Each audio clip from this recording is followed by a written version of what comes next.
Well, hey there, everyone, and welcome to episode number 12 of the Just Asia podcast. My name's Kevin O'Shea, and I am the host of this podcast that shares the stories and interesting lives of people living across Asia. And this week, we're jumping back over to Japan. After 2 episodes in China, featuring some people who are doing some very cool things in China, it's time to hop back over to the land of the rising sun and talk to someone in Japan. And this week, you certainly will not be disappointed with the interesting life of Casey Bean. And Casey is an American who lives in Kanazawa Prefecture in Japan, and he lives in kind of a more of a rural area. I spent almost 10 years living in Kansai, the Kansai region of Japan. I lived all that time in Kobe, a little bit of time in Osaka, but the entire time living in big cities, pretty much in the heart of big cities, whereas Casey lives in a very small little town. Not quite the farm country, but a very small place. And in this week's episode, we chat with Casey in Kanazawa. He is a podcaster and someone doing some very fun things. Casey is the host of The Bean Pod. And The Bean Pod, according to his Twitter profile, is a relaxing podcast about life in Japan. Gardening, photography, original and cover tunes, and chickens. And that's right. And we talk about all those things in this week's episode of the Just Asia podcast. We discuss life in rural Japan. We talk about chickens. We talk about some really neat gardening stuff, Casey's original music, his podcast, and of course, another podcast he co-hosts, Ishikawa Summit to See. And so we have a fantastic conversation, and you guys are going to enjoy it. So sit back and enjoy this chat with Casey Bean, host of The Bean Pod, coming to you from Japan. Hey, folks, we're back for another episode of the Just Asia podcast. And this week, I am very happy to be talking to the host, the creator of the Bean Pod itself, Casey Bean. Casey, thanks for coming on the podcast. Kevin, thank you for having me. It is an honor. Oh, well, thank you very much. This is really cool, actually. Just before we hit the record button, we were just kind of conversing and saying how it's neat to do these kind of things when you get to actually chat with people that you've interacted with and followed on Twitter for some time. That kind of happened a few weeks ago when I had Paprika Girl on, Ricky. Oh, okay. Yep. Been following her for a long time, and to have her on the podcast was pretty cool. So, hey, you're here on the podcast because you're someone I want to talk to, and you're someone I know the listeners would like to hear the story of. So I was wondering if you could just tell us a little bit about yourself and where you're from and where you are in Japan. Okay, yeah. My name, as you said, is Casey, and I'm from Massachusetts in America. Am I doing my origin story right now, or just a bio? You can do both. We'll roll right into that. You just give us a little bit of maybe a little bio where you are, and sure, you can absolutely hit us with your Japan origin story. Would love to. All right. Well, I came to Japan in 2004. And I lived in Saitama Prefecture over just north of Tokyo for about 2 years. And then I moved where I am now in Ishikawa Prefecture in 2006. So I've been in Japan for quite a while now. And I've been living in Ishikawa also for quite a while, for the majority of my life in Japan. Yeah. Well, I guess that kind of falls into, one thing I like to ask people. I say the origin story. I don't know, it just sounds superhero-ish. And it's, we all end up, it seems everyone you meet who ends up in Asia, in Japan or in Korea and China, they always seem to have a really interesting story. And so many people you meet, they're all very different. I guess, how did you find yourself in Japan, and how did you find yourself in Ishikawa? Usually people are gunning for Tokyo, they're gunning for Osaka, places like that. But, that's Ishikawa is maybe a place that most, even Japanophiles, I suppose, may not be too familiar with. Yeah. So I guess I have to trace it way back to when I was in college, and I did a study abroad in South Africa for like 6 months. And that was my first real sort of extended experience overseas. And it was just so eye-opening. And I met so many cool people from all different countries. I was living in this sort of dorm complex where it was all international students. And like my roommate was from Mozambique, and the guy next to me in the apartment next to me was from South Korea, and just like a whole hodgepodge of people from all over the world. And it was just an amazing 6 months or so. Mm. And at that point, the seed was planted in my mind that I want to live abroad at some point for some period of time. And so I, went back to, returned to college after the semester abroad and finished up undergrad. And I was sort of like just putzing around, figuring out what to do next. And I said like, all right, well, I want to live abroad. If I teach English, I can basically go anywhere. Yeah. But I have no idea how to teach English. So I went to graduate school to get a master's in TESOL. Oh, wow. Okay. And still I had no sort of inclination of where I wanted to go. But I was walking out of a grammar class one day and struck up a conversation with this beautiful Japanese woman who I promptly fell in love with and decided, we had a probably 2-year relationship in the States. Okay. She was in the same program as I was. And so decided, I guess I'm going to go to Japan.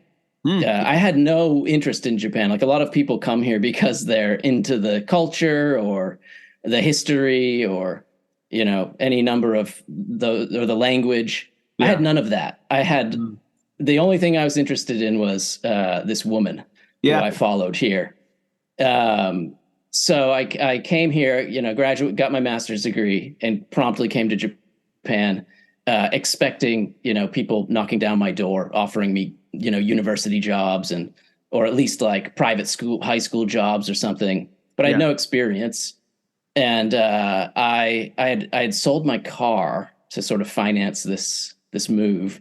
Mm-hmm. And I was doing job interviews, but they were all for like conversation schools or just sort of dodgy, establishments. Yeah. And I was being offered jobs, but I kept turning them down. And I was just slowly pissing through my savings to the point where I was like, all right, I need to take a job that will offer me an apartment and a paycheck. Yeah. And so I was staying with friends sort of in Tokyo. And my wife had found a job at a high school. She's my wife now, by the way. So I ended up taking this job in this city called, or it's not even a city, it's a town called Kuki in Saitama. Just like bedroom community, nothing at all going on, but they offered me an apartment and a paycheck. And so I moved there and I worked there for about 2 years. In the meantime, sort of, getting some experience and had some friends working at a college here in Ishikawa. Okay. Yeah. Who got me an interview there, and actually my wife an interview there also. And she was still my girlfriend at the time. Mm-hmm. She hadn't even introduced me to her parents yet because they were sort of not into us being a couple. Mm. And we both got offered jobs at this university. So we were thinking like, if one of us gets the job, we'll both move there to be together, because we were living about an hour or so apart. Yeah. She was in Tokyo and I was in Saitama. Mm-hmm. Anyway, so that was like 2006, and we moved here, and the rest is history. Her parents said like, okay, you need to get married if you're going to live together. So I took the long bullet train ride to rural Niigata in my suit and my very fledgling Japanese skills, and asked her parents for their blessings for our marriage. And cool. That's how I got here. Ishikawa is definitely, and it wasn't a place that was on my radar other than the fact that I had some friends that were living and working here at the time.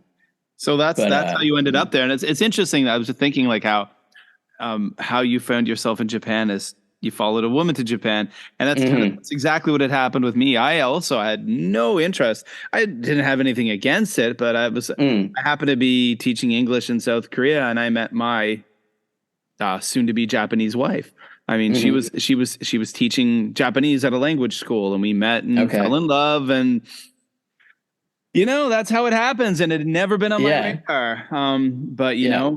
it's funny how that works. So you're in Ishikawa, and Mm. you both get there in 2006. Now, one thing that for you guys out there listening, if you don't already follow Casey on Twitter, you should, because his Twitter feed is extremely I find very entertaining because it's got such a nice mix of things that are right down my alley. You've got lots of beautiful scenery where you live. You've got garden stuff, garden content. You've got music, Hmm. stuff about your podcast. You've got chickens. You've got the Yep. whole 9 yards. But I mean, you have a lovely house from what I've seen, and a lovely garden area, and all of this. So when you got to Ishikawa, I'm curious, um, was it an easy place to kind of settle into, to kind of make a home? Because those rural kind of, it seems to be kind of a rural area where you are. Because I hear you talk on your podcast about going into Kanazawa. It seems like it's a bit of a Hmm. journey to even get into the city. So I'm assuming it's kind of small town living. How was that as an adjustment for you? Yeah. Well, for the first 6 years or so, I was living closer to the city itself. But then I got a permanent position Okay. at my schools, which allowed us to like really set some roots down. And Mm. we decided like, well, let's build a house. And I wanted to live like really far out in the countryside, but my wife is from the countryside, like the real countryside, and Okay. she'd already like escaped from there once, Been there, and done it. yeah, and didn't want to do it again. So Okay. where we live is it's like a 25 or 30 minute drive to downtown Kanazawa. So, and my neighborhood is like all sort of newer houses and Oh, young okay. families and stuff. So it's not like super rural.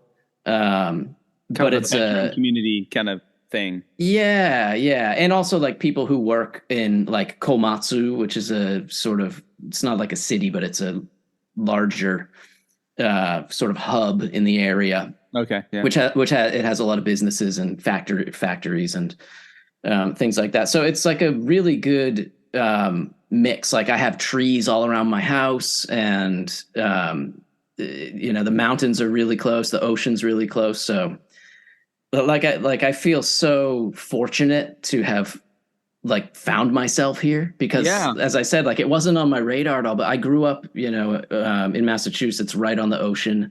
So I Mm. love the beach. I love Yeah. swimming in the ocean during the summer. And then I went to college in Vermont, which is, gorgeous mountains Mm. and lots of skiing and snowboarding. And that's all like within an hour I can do that. So this place has like all the things I love Yeah. in terms of landscape. I just happen to have found myself in a place with all of them. Cool. Yeah. And I think a lot of people who look at your feed would probably find themselves a bit jealous, I think, because Uh-huh.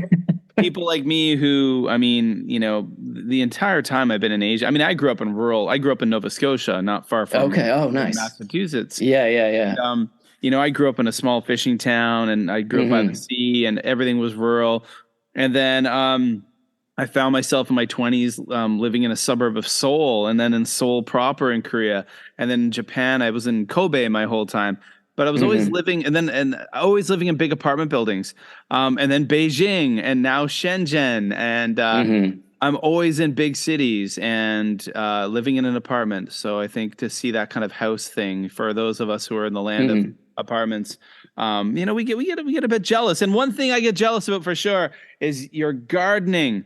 And for those Yes. who follow me online, who follow my Twitter and stuff, know that I'm someone who champions gardening. I love doing gardening with my students, my primary students. It's just the most amazing thing to make little people happy, to see plants grow and to see food growing on plants.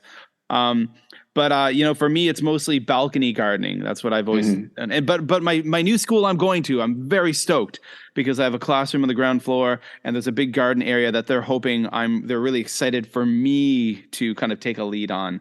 Oh, So sweet. I've already been telling my wife, you can expect I'll be putting in a lot of like late hours at school, Hmm. not doing the typical schoolwork, but like literally there's a big garden that I'm kind of the school is hoping I'm going to turn into something awesome, and I'm excited about that. But yeah, so you post a lot. You talk about on your podcast, the Bean Pod, about you always give garden updates each week. You share a lot of photos on your Twitter. Tell us about the gardening thing, because you've got a pretty awesome space. Were you a gardener when you were younger? How did you find this? How did you discover this? And tell us all about it.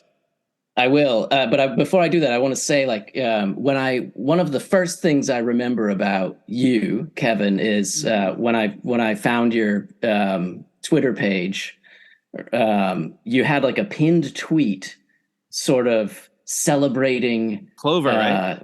Yes, white clover, and that is like far and away my favorite, definitely my favorite ground cover. Yeah. And so I was like, oh, this guy gets it. He's Yeah. He realizes how amazing clover is. I love white clover. A quick aside, a couple of things. My wife's extended family live in rural Osaka Prefecture, and they used to have a farm, and they had rice fields and stuff. And I can remember going there when I first arrived in Japan, and then when my son was born, we would go there, and he'd get to ride on his great uncle's tractor. And they would use clover as a cover crop, which is amazing because it's such a great form of nitrogen. And my son would ride on the tractor as he would, like, my uncle-in-law would till it into the ground, which is really neat. Right. And then fast forward, I was working at an international school in Kobe, and we had this big lot that was just dirt, not soil, dirt, nasty, barren. And they're like, hey, Kevin, can you do something with that? So I remember going to Konan Home Center and buying a couple of big packs of white clover seeds. And I seeded the area, and then it just, clover's clover. It grew really well. But I remember the second year when it all grew and all the flowers appeared, and we had bees and butterflies everywhere. And I really fell in love with clover then. Yeah, it's amazing. But so there's my clover. The guys, everyone listening, clover. Yeah, it's the real deal. It's the real deal. Don't underestimate clover. It's not a weed. It's awesome. No. So tell us about this gardening and how you got into it. Yeah. So before we built this house, we were renting a different house that had like a very small sort of little plot next to it. And I started just growing some vegetables there for the first time. And then like one of the old guys in the neighborhood saw that I was doing that, and he said, there's a like a hatake, the field, where people, the owner of the field sort of loans out sections of it to people who want to use it for gardening. So then I borrowed that for like a couple seasons and really got into it. So when we were looking for land for our house, and I'd come to the reality that I wasn't going to be living like way out in the boondocks countryside of Ishikawa. But I did prioritize, like, I want to find some land that has enough space for me to have like a big garden. And at that time I was thinking primarily like vegetable production. And so we got this place and moved in. And the first year I grew a bunch of vegetables, but then in the winter it was just like barren. And I'd been reading a blog by a American guy in Japan who was really into forest gardening and permaculture and everything. Yeah. And so I realized, like, if I do something like that, I'll have this really dynamic system in my yard full of perennial plants. And are you familiar with forest gardening and like the layers of a forest garden? Okay. I am. And I can remember actually you talking about this on JJ Walsh's podcast. Yeah. Sustainable Japan. No, I'm definitely in permaculture too. These are things I've studied a bit about, and Yeah. So I like over the winter, I read a bunch of books about, garden design and plant functions and permaculture, and just sort of transformed my primarily vegetable garden into a sort of food forest. And that was about I was going to just to stop. I'm sorry. One thing I don't realize is that actually probably I do realize now is that a lot of people listening probably have no idea what forest gardening might be, or a food forest. So also, while you're explaining this, if you could just kind of in a nutshell to the listeners explain what that is. Yeah. So basically a food forest is designed around a couple different principles. design principles. The first is this concept of layers, and you get I believe, seven layers. So you get like tall trees, you get the sub canopy, like shorter trees, then you get shrubs.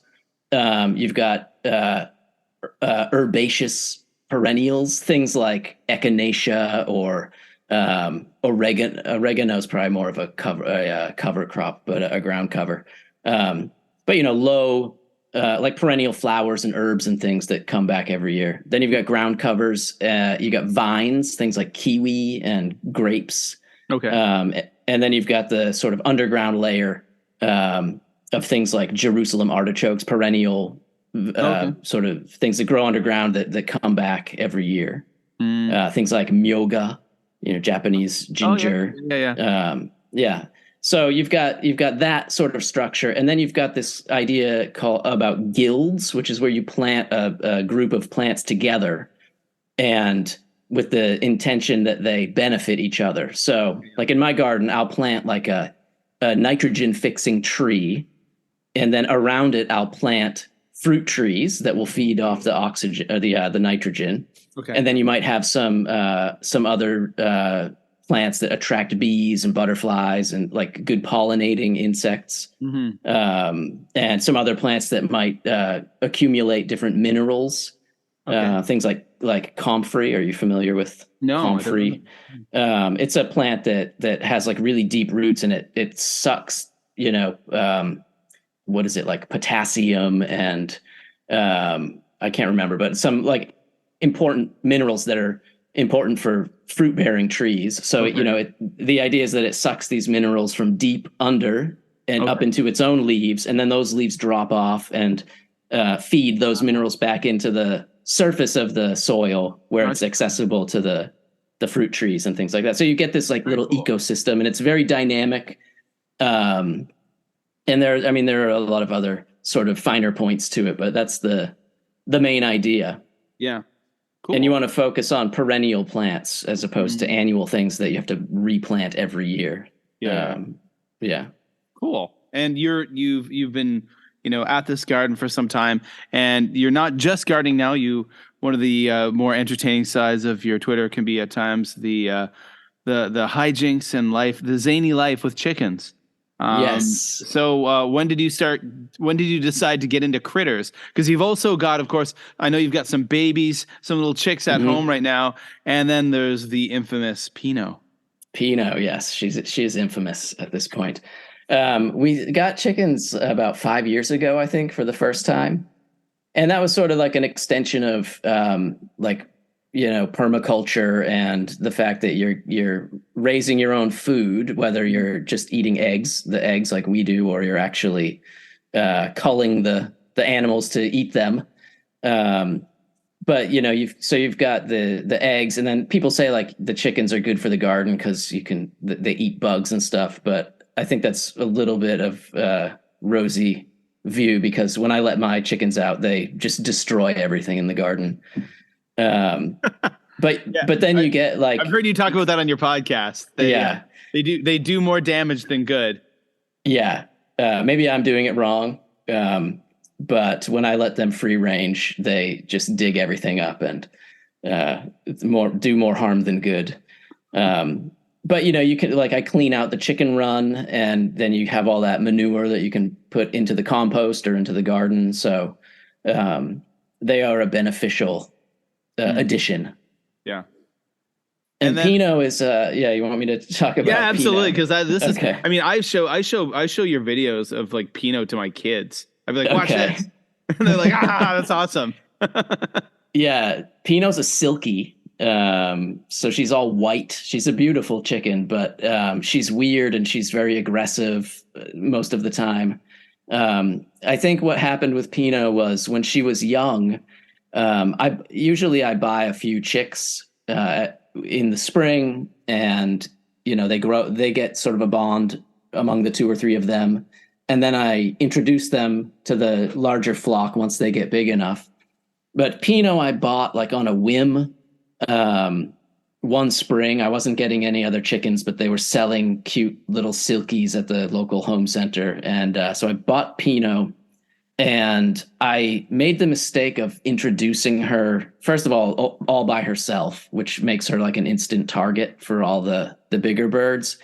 And I also introduced her like way too early. She was really small. This was probably my second year keeping chickens, so it was a lesson learned. But they really beat her up pretty bad, and I think they gave her like a complex. And they never really let up. They just kept at her. And so I eventually built her like a little annex, a little one chicken coop, where she could live her life in peace. Mm-hmm. And then all the chickens that formerly hated her and had this like instinct to just attack her, they eventually all died. Okay. And I had some younger chickens. And so I reintroduced Pinot into the flock, and I think she hates me for that. I think she's just eternally pissed off at me. So she'll, like, if she's out in the yard, I'll get home from work and I'll walk up, be walking to my front door, and she'll just, confront me and attack me basically without fail. So she didn't do this attacking thing until you had decided to reintroduce her? Yeah, not that I can recall. She might do it like once in a while, but now it's like a feature of any interaction, because she doesn't do it to my wife. She only does it to me. Okay. Wow. Yeah. That's amazing. Amazing when you have animals that have that air quotes bond with their owners. The grudge, right? Oh man. I've made reference to this already a few times since we've been talking about the Bean Pod in your podcast. So you are a content creator. And it's always fun to talk to other podcasters about what they do. So could you tell us a little bit about the Bean Pod? Why did you start it and what keeps you going? Because you're on more than 200 episodes now. Yeah. It's so weird to be referred to as a content creator, because I don't think of myself as one, content, technically. I know. When you put it that way, like, I guess that is true. And also I feel like I don't have that big of an audience. So when I think of content creators, I think of like YouTubers and that kind of thing. But anyway, I started the Bean Pod a while ago, and before that I had another podcast called Gozaimasu with a friend of mine. Do you know the J-Pops podcast? Is that I do know it. I know it through your podcast, so I can't remember if it's you on one episode. Maybe it was an episode of Ishikawa Summit to see something you were talking about it. And I hadn't heard of it, but I actually went and subscribed to it. So since I heard you mention it, maybe I want to say a few months back somewhere. Mm-hmm. And so I do know of it. So the J-Pops podcast. Yeah. Yeah. Well, my first podcast was with one of the hosts of the J-Pops, and then he sort of lost his will to pod. But I didn't. I wanted to keep going. And so that's when the Bean Pod was born. Okay. And yeah, I've just been doing it for I don't know how many years at this point. And I took like 6 months or a year off in between. Okay. So imagine, Kevin, if I'd been going the whole time, how many episodes I'd be up to now. I don't know. Hey, like 300 or 250, 300. I mean, like for me, for example, like with my Just Japan podcast, I made it to like 201, and that's a huge feather in my cap for me. I'm very proud of that, because I've had many others sputter out and die much earlier than that. And it's the motivation factor can be hard. Like you mentioned that your co-host lost the will to do it. I too have lost the will to do other podcasts. And that's why I started this one, the Just Asia, because it's very much in the spirit of my Just Japan podcast, where it's about me talking about fun stuff with fun people. The ones that I tend to burn out on are ones that are kind of work related. I do education podcasts, and when I'm working all day long and then I'm coming home and talking about the same thing, it can kind of be interesting sometimes, but eventually I find after 20 or 30 episodes, I'm like, gonna stick a fork in that one. Yeah, it's more work. Yeah, it kind of feels like that sometimes. Yeah. So, What? So sorry. What did you want me to talk about? What did you I want was me to just say curious. about So, the Beanpot? what has been keeping you going to this point? I mean, you just recently celebrated your 200th episode. Kind of had a big Yeah. episode for that, and you're still going. And I guess yeah. So, why haven't you burned out? I guess because like recently I've actually started to get more people listening to it. I still like average like 120 downloads a week, which is nothing, but I was for years getting like 30 downloads a week. And actually Twitter has been a huge boon to the Bean Pod. Yeah. Because that's when the numbers started to go up, however modestly. And also, I really like the interaction with people. Like sometimes every once in a while, I'll do like listener questions for an episode. Yeah. Yeah, it's just been a good way to get in touch with people. And so, and people, I've gotten positive feedback about it. Like it's kind of a boring podcast, but it's like just so mundane in daily life. It's not like super, my, exotic Japanese life. It's really like I give a weather update and a garden update. If there's anything, interesting to me happening in my life that week, I'll talk about it. And then I play some music on my guitar. So people seem to like it for some reason. I was gonna say it's remarkable what people do find interesting. I listen to the Bean Pod, and I don't know. There's just something kind of nice to hear people just kind of talk about the regular kind of life that they have that's kind of similar to your life. I think a lot of the content we hear out there, like you already say, you mentioned earlier that you find it kind of weird being referred to as a content creator, because I think maybe when we think about content creators in Japan, you're thinking of Chris Broad from Abroad in Japan. Right. Like, I know my kids are a huge fan of his. I love his stuff too. Like it's high quality, very professional, funny, awesome, and very different. And he's having like adventures and things that a professional content creator does in order to have a successful, exciting channel. But that's not we don't get to do, normal people like me and you don't get to do that kind of fun stuff all the time. Right. Forever. Because that's a few episodes back, I had a guy on, Andrew Higgins in Japan from YouTube.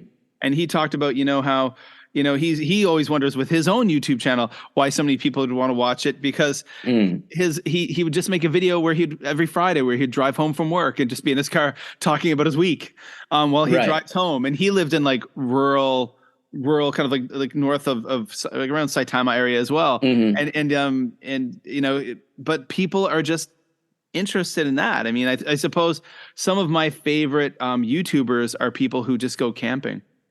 I'm gonna be honest. I just love, and they'll make these videos and these are guys, there's some out there who have millions of subscribers where they literally will have a 30-minute video each week where they literally just go out by themselves with a tent and like cook food and like cut down trees and make a little shelter and talk about it. And that's it. Yeah.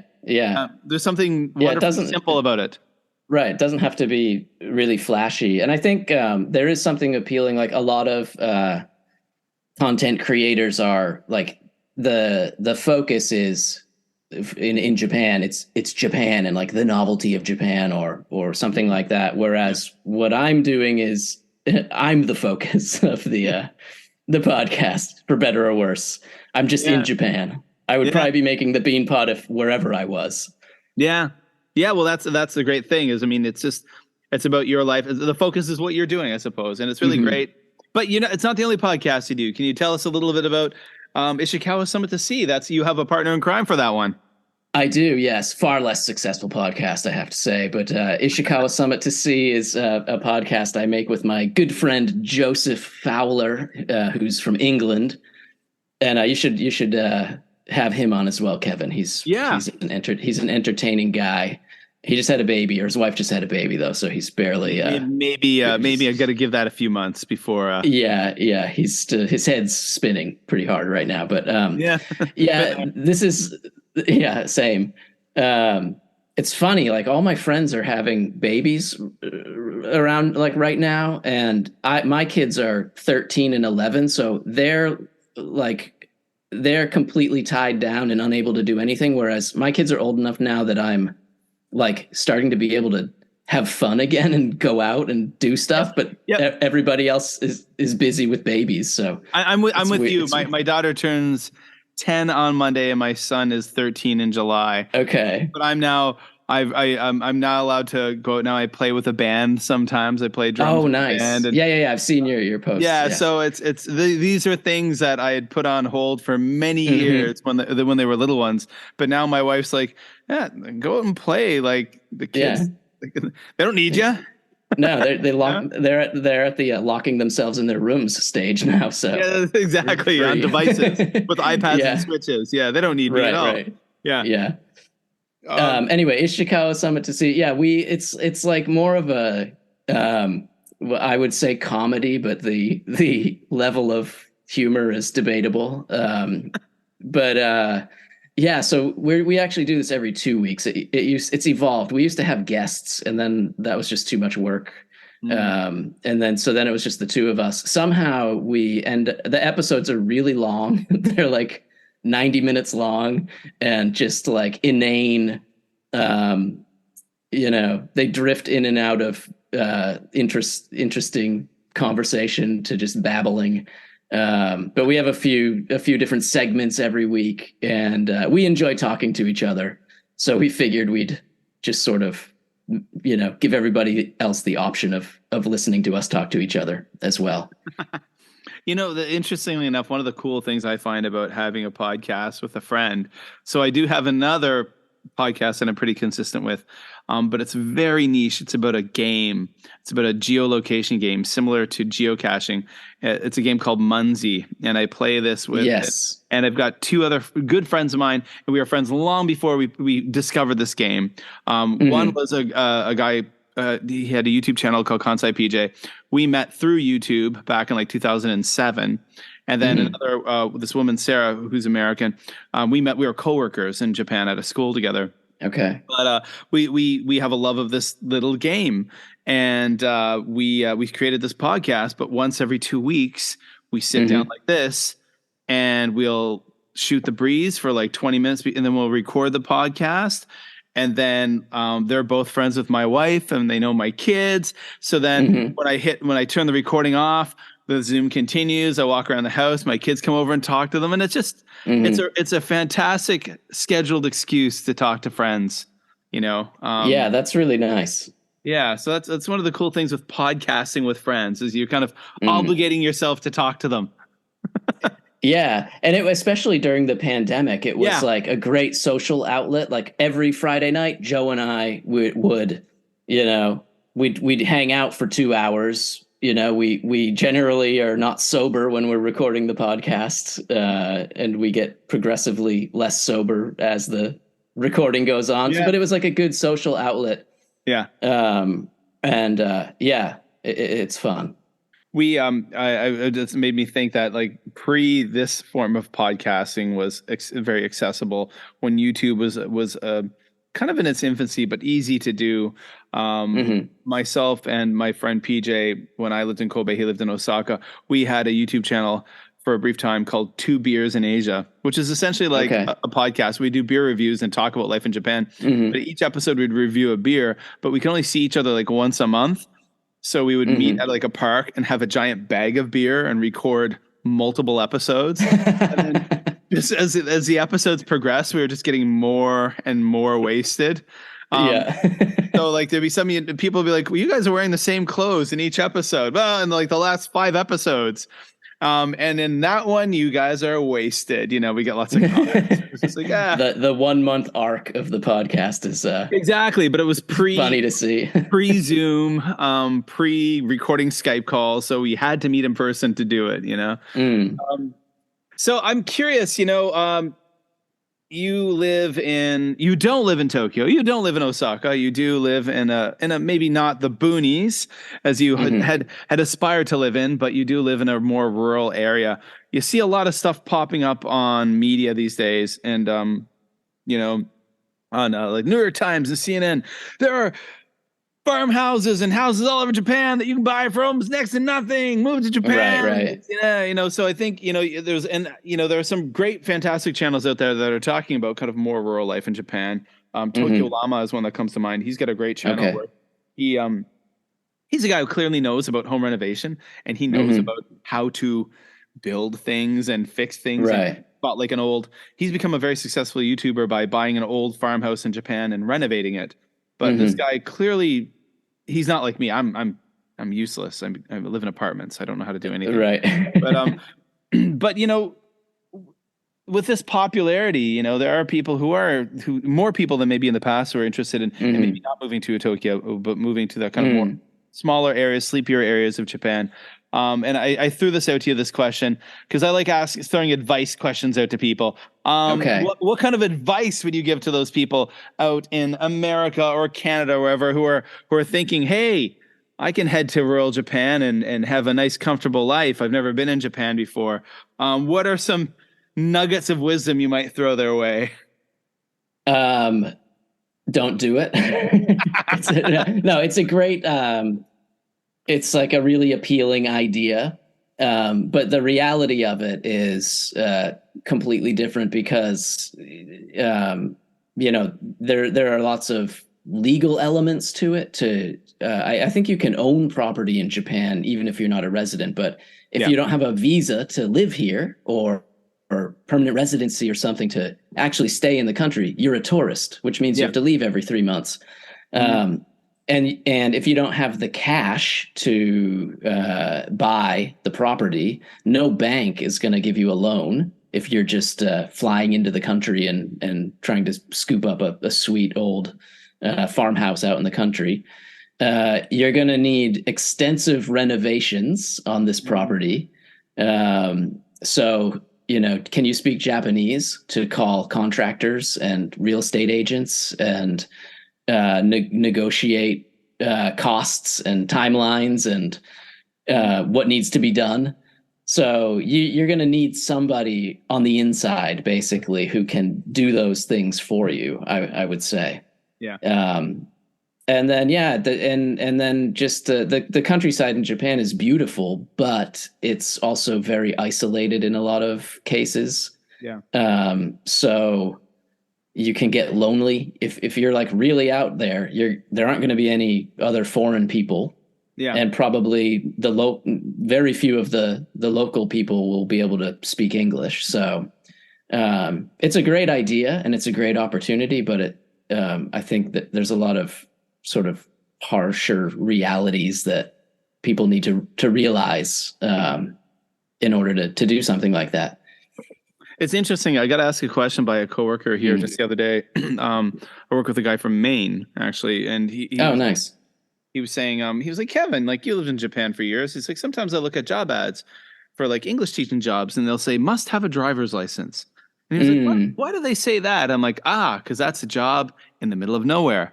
That's going to be a job where you're in a more rural area and you're probably going to have to be working at several schools, maybe across several towns, and you're going to be driving around a lot because there's no public transportation or limited. And he was like, oh, that doesn't sound so good. I'm like, well, for some people, yes, and for some people, no. But I guess, I grew up in a small town. I know what it can be like. And maybe I assume one thing. I grew up in a small town in rural Canada, and they weren't always so welcoming of outsiders, for sure. Right. So I assume that could also be sometimes an issue. Yeah, I think if you moved into some enclave somewhere out in the countryside and you showed that you were like committed to living there and integrating yourself, then you'd probably be welcomed warmly, especially if it's like an aging place where most of the young people have run away to the city. Yeah. If you move in there with a young family and are sort of committed to contributing to that area. Yeah, I think people would welcome you with open arms, but it's just not as easy a process of it, not to like discourage people from doing it, but. Well, no, I think a lot of people need a reality check. Just, a lot of people, I talk to at work, like, I read this article. You live in Japan, right? Kevin, would you do this? I'm like, hell no, man. Like, yeah, sure. That house is like $25,000, but I don't have the $150,000 to put into renovating it. To make it livable. But I mean, it's interesting. going back to like I've heard you before on Joy's podcast, Making Sustainable Japan, and she often features people who are doing those amazing things. She Right. some amazing stories. Like I listen to her podcast, and I've gone through all the back episodes, and she's had some wonderfully inspiring stories of those people who have moved to rural Japan from America, from the UK, have integrated themselves into that community and are making a difference and making themselves a very valued member of that community. But like you said, I think a lot of it is committing to it and really kind of showing that you have something to offer them aside from just buying the property, right? Yeah. And I don't mean to like discourage people too bad. Like it's definitely possible, but it's difficult. Yeah. It's not a simple process. So if you're interested in it, just be which is why when I get interested in it, my wife keeps saying no. No, thank you. She's just like, no, that's not going to happen. Because I do plan on buying property in Japan, but it's probably going to be more not so out there. And my wife's like, nah, that's the home reno. No, that's not going to happen. I get that. I get it.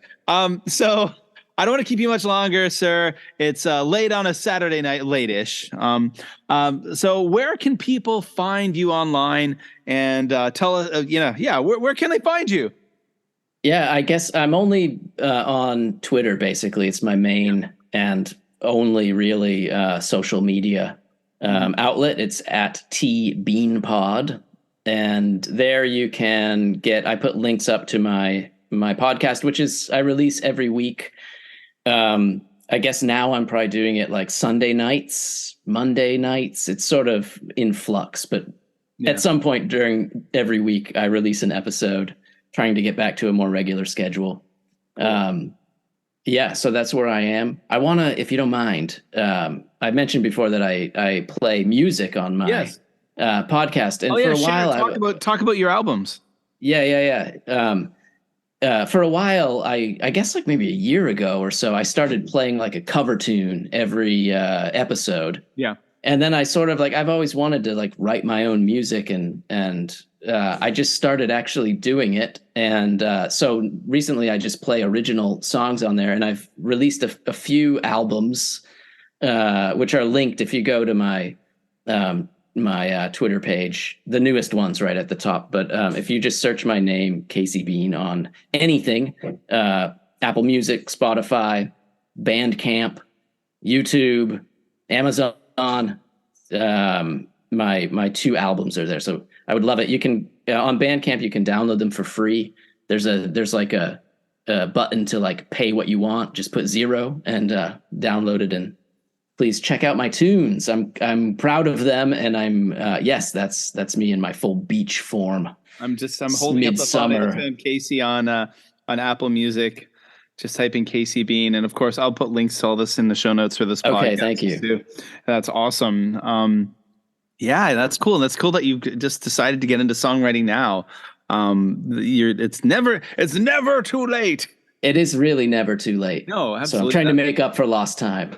And that's writing lots of songs. I mean, for me, I found a new lease in musical life just a couple of years ago. I hung up my drumsticks and playing music when I was in my 20s. And, it was just through COVID, somehow a group of teachers who were musicians, it kind of got together, and the music teacher in the high school was like, hey, you come and play in my music room. And next thing you know, we're playing in bars and clubs and stuff. That's sweet.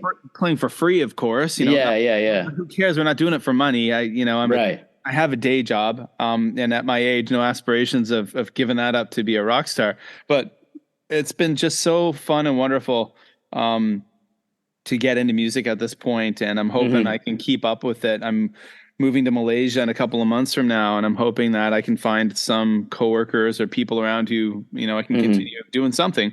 And if not, maybe I used to sing. I used to play a lot of instruments when I was in my teens and 20s, because I grew up in Nova Scotia, and there's such a Celtic tradition and a musical tradition there. It's kind of in the blood. If you're from the East Coast of Canada, music's kind of something so many of us do. So I'm hoping I would like to get into singing and stuff. And I'm hoping that in my future home, my next place or apartment I live in, I can make a little kind of podcast recording studio. I won't be spoiled with a place like this right now, guys. those of you listening, I'm sitting in a really nice recording studio, but it belongs to the school I work at. It's not mine, and my next school doesn't have one. So Yeah, I'm admiring the sound dampening foam on the ceiling of the room that yeah. you're in right now. Well, I've just ordered sound dampening foam that I'm going to be shipping down in a couple of boxes to Malaysia because it's really cheap to buy it here, and not so cheap in other places. So we'll see what happens. So I'm hoping. I think for the summer months it'll be the recording quality will be a bit rougher around the edges for me, but after that it'll maybe get better. Yeah. Well, Casey, thank you so much. All you guys listening, go check out his music on Apple Podcasts, Bandcamp, everywhere. I'll put some links below. If you're on Twitter, go follow Casey on Twitter. Again, I'll be sharing those links and check out the Bean Pod and also check out Ishikawa Summit to See. Yes, please do. Thank you, Kevin. I've had a blast. Yeah, thank you so much for coming on. It's been great to finally meet you. Likewise. All right. Well, I want to thank Casey for coming on the Just Asia podcast. That was a fantastic conversation. Had a lot of fun to finally meet someone I've been following on Twitter for years and someone whose podcast I've been listening to for a long time. And I hope that each and every one of you will go over and follow him on Twitter. It is well worth it. If you're not on Twitter, this is a great excuse to start a Twitter account and go to twitter.com/tbeanpod. BEANPOD, or do a search for The Bean Pod, as in the Bean Podcast, and you'll find it. And it's worth following. He's almost at 3,000 followers. He's on the cusp as I'm recording this, and that's very cool. Go over, follow him, and of course, go over to Apple Podcasts or wherever you listen to podcasts and do a search for The Bean Pod. And also check out the podcast he co-hosts with Joseph Fowler, Ishikawa Summit to See. You can find all of those wherever you listen to podcasts, and there will be links below in the show notes, so go and check those out. For all of you guys wondering what has been up with me in the past week, moving forward towards leaving China for good, just a few weeks left of school. As I'm recording this, there's only about 3.5 weeks of the school year left remaining, and in about five weeks and change, we will be leaving China for good. A lot of ducks to line up between now and then.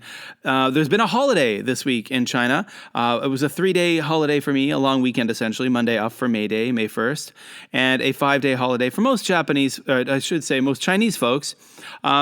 So I'm kind of waiting on a shipping company to get it back to me tomorrow or Friday with an estimate, and then I can move forward with setting up a date for them to show up at my apartment and pack everything up. We're going to wait until the school year is finished, when it's just about time to leave. We don't want them coming in, packing us up with them, and put us in boxes and send us away, and then the kids, won't be there to finish their classes. So we're doing that. We're sorting that out. A lot of things. It's going to be a very hectic few weeks coming up. Everyone in the house has been getting sick and getting better, recovering. Started with my son, then my daughter, then my wife. So far, I've dodged a bullet, but never say never. It could happen at any point. I could be getting sick. My daughter, she turned 10 years old on May Day. She is a May Day baby. She turned 10 years old. That's incredible. I can't believe it. Double digits. My son's going to be 13 in July. What the heck's happening here, guys? I don't like this getting older stuff. No, thank you. That's what I say to getting older. So you can check out some different things that I've been up to over on Instagram. Go over to Instagram.com/JLANDKEV, JLandKev. You can follow me there. The link's below in the show notes. I've got another one that's all about nature photography too. You can check that out. Follow me on Twitter. I'm super active on Twitter at @MadForMaple. Always active on Twitter. I've always been a Twitter fan. And then, of course, come over to the Facebook page at facebook.com/JustJapanStuff, posting some cool things over there on the Facebook page. It was really cool to jump back over into the land of Japan today and talk with Casey. That was very cool. Got some more podcasts lined up for you. Some cool stuff coming from China, from Korea, neat people doing neat things, more from Japan coming your way too. And just a few more episodes left of me in the recording studio here. I record at the high school where I work. I actually work in the primary school, but the recording studio is in the high school. Right now, for example, I'm recording this at past 8 p.m. at night. I always have the place all to myself. Unfortunately, where I'm going to be heading next, although a fantastic place, there is no recording studio there. So I have been ordering soundproof materials for walls, much cheaper to buy that here in China and ship it down to Malaysia. So I've been buying some soundproof materials, and the goal is to rent an apartment that will have an extra small room or an extra bedroom. We need 3 bedrooms, one for myself and my wife, and one for each kid, and then an extra room. Ideally, that will be my recording studio. Nothing too big, something small. Ideally, we don't want cavernous because then we've got sound issues, echoiness. We don't like that. Something small with an air conditioner that I can put soundproof baffles around. And that's the goal. All right. So that's it. Go check all the links. Follow me on the social media. All of you out there, thank you so much for enjoying the Just Asia podcast, for listening to it. Please share it with your friends. Share it with people who are interested in this kind of thing, storytelling, travel, food, all that stuff. Please help share the podcast. Help us grow. Retweet us. Just share us on your Facebook, wherever it may be. Do that thing. And of course, leave a review and a rating wherever you listen to us. That we would really appreciate that. We, as in I, the royal we, me, myself, and I. Kevin, I'm the only person behind this operation. Yeah, so that's it, guys. Thank you for this listening to this episode, and I'll be talking to you again next week. Thank you so much for being awesome. Thank you so much for helping us grow. And that is it for another episode of the Just Asia podcast. My name's Kevin O'Shea. I'm a Canadian. Hanging out here in Asia for the past 21 years, bringing podcasts to you, education to others, bugs to some, all kinds of things. And that's something cool, actually. Next week, I'm going to be the guest on a podcast, and I'll tell you more about that in the following week's episode. All right, guys, take care. That's it for me. Wherever you are in the world, I hope you're happy, hope you're healthy, and I'll be talking to you really soon.